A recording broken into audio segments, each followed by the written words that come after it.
Hello and welcome to page 3 of exam 2A. We're going to fill in the box with missing reactants and reagents and products, and we're going to do it for any 4 reactions, except I'm going to do it for all of them, and we don't need to include stereochemistry. So what we see here, this is water sulfuric acid. This is an acid catalyzed hydration reaction. Catalyzed hydration. Good to make a few notes to start. These are reagents that are going to set us up to add a new OH group and a new hydrogen. And the alcohol group is going to go to the more substituted carbon of the alkene, not just the more substituted carbon, meaning this carbon here is tertiary, whereas this carbon here is secondary, and we're going to expect to find the OH group on that secondary carbon because it's involved in the alkene. So our product is going to have the same number of carbons at 5 and then 6 carbon OH group right there. And yes, a chiral center is formed right here, but you don't need to note that with these instructions. But if you are curious, this is, in fact, a racemic mixture. And then we go to the next one. We identify our reagents, go for a hydrohalogenation reaction. Nice and simple. Whatever 2 carbons were involved in the alkene on the left are going to get a hydrogen and an iodide. And then the iodide over here had to have been on the more substituted carbon of the alkene. We're going to look to the top and bottom, or maybe left and right of that iodine, and find that maybe that's the newly added hydrogen, or maybe this is the newly added hydrogen. But again, if we focus on the fact that the iodine must have gone to the more highly substituted of the alkene, then it must have been the alkene that is between the primary and the secondary carbons. If you were to use a different alkene, if you were to start with this alkene here, and you used HI, hydrogen iodide, then this tertiary carbon here would be the more highly substituted of the alkene carbons, and the product would be that iodide. So this is the only possible alkene structure that would be accepted. Next, we have a trans diol, 1,2, or just not shown as trans, we have a diol, a 1,2 diol, that's shown by taking an alkene, reacting it with metachloroperoxybenzoic acid, followed by hydrolysis with aqueous acid. We can work our way backwards from the product.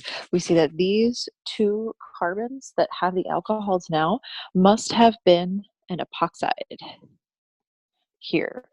And those 2 carbons that make up the epoxide have other stuff attached. So we have this carbon here that's tertiary, so we should have 2 methyl groups there. And then this carbon on the left that is secondary, we have 1, 2 carbons there on that side. So this was the epoxide that would open up to form this trans, or in this case, just a 1,2 diol.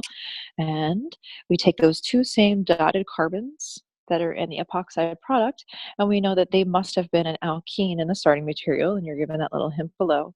The 1 carbon of the alkene has 2 methyl groups, and then the other one has an ethyl group. 1, 2, 1, 2, 3, 4, 5, 1, 2, 3, 4, 5. Good. All right. And then below, what we have is another hydration reaction. This is an anti-Markovnikov addition. Anti-Markovnikov addition, which means the 2 new groups that were added, being the OH group and the hydrogen, were added to the alkene, and the alkene must have been between those 2 carbons, and we can see here that the OH goes onto the less substituted carbon of that alkene. So our starting material, once again, 6-membered ring, has a double bond here on the outside, and once again, that would give this product here, where the more less substituted alcohol is where we see the hydroxyl group. If you had chosen a response or a different alkene that had the double bond within the ring, I'll just show you what the product would have been.